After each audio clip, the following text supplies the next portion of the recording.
আসসালামু আলাইকুম প্রিয় এসএসসি শিক্ষার্থী বন্ধুরা, বাউমি পক্ষ থেকে আপনাদেরকে অসংখ্য ধন্যবাদ এবং ওপেন স্কুল থেকে আপনাদেরকে স্বাগত। আজকে আমি যে ক্লাসটি নিয়ে আলোচনা করব, এসএসসি ব্যবসা শাখা হিসাব বিজ্ঞানের যে 12 অধ্যায়ের যে আমাদের জীবনের তৈরির সম্বন্ধে বলেছে, সেই সম্পর্কে আজকে আমি এই ক্লাসটি করার জন্য চেষ্টা করব।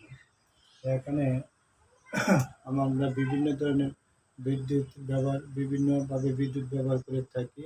সেই বিদ্যুৎ আমরা কীভাবে ইউনিট হিসাবে যেমন আপনার ঘরে যদি একটি বাতি, দুটি ফ্যান, একটি ফ্রিজ এবং একটি টেলিভিশন চলে, তাহলে এদের এক একটা বিল কীভাবে কোনটা কত সময় ধরে চলেছে এটার বিল কীভাবে বের করবো সেই বিষয়ে আমরা একটি অঙ্ক করার চেষ্টা করবো।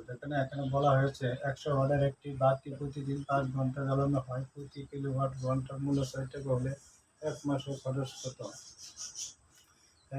খরচ কত? তাহলে আমরা 100 ওয়াটের একটি বাতি প্রতি 5 ঘন্টা জ্বলে, তাহলে আমরা জানি এক্ষেত্রে আমাদের সূত্র ইউজ করতে হবে।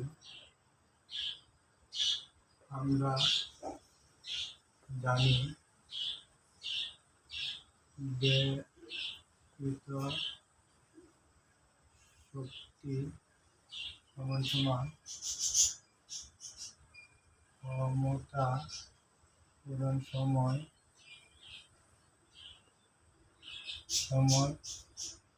ভাগ 1000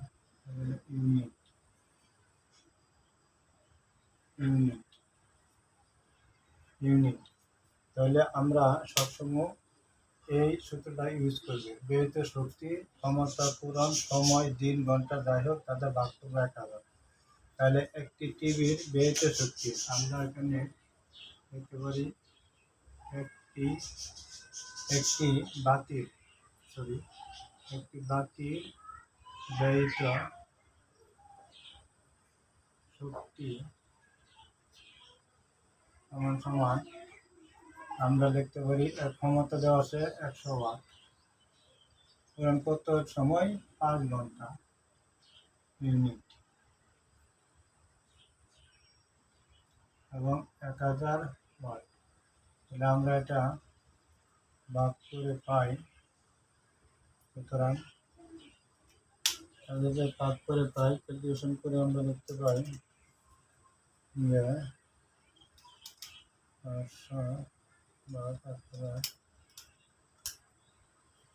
আমরা পাই 0.5 ইউনিট। তাহলে প্রতি কিলোওয়াট ঘন্টার মূল্য 6 টাকা হলে এক মাসে খরচ কত? তাহলে এক মাস সমান 30 দিন হলে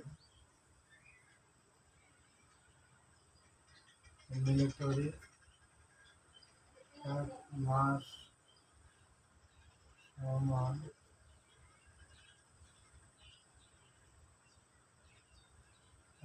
সমান 30 দিন হলে 30 ইন্টু 0.5 ইউনিট। তাহলে এটা কত হবে? সুতরাং 30 ইন্টু 0.5 হলো 15 ইউনিট। তাহলে প্রতি কিলো ওয়াটের মূল্য 6 টাকা হবে, অর্থাৎ প্রতি ইউনিট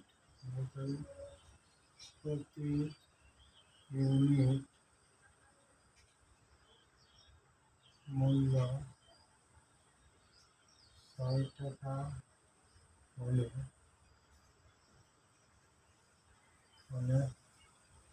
হলে আমাদের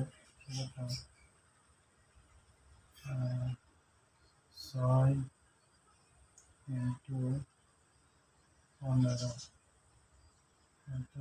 টাকা। আমরা লিখতে পারি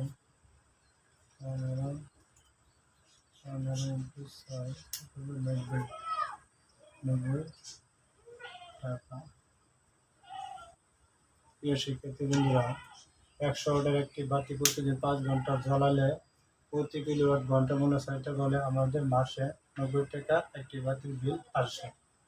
আশা করি প্রিয় শিক্ষার্থী বন্ধুরা সহজে বুঝতে পারছেন, এবং আমাদের পরবর্তী ভিডিও দেখার জন্য সবাইকে আমন্ত্রণ রইল। এবং ভিডিওটি ভালো লাগলে শেয়ার এবং কমেন্ট করে আমাকে জানাবেন, এবং আমাদের যে কোনো সমস্যা আপনারা আমাদেরকে জানাতে পারেন এবং পরামর্শ দিতে পারেন। আসসালামু আলাইকুম।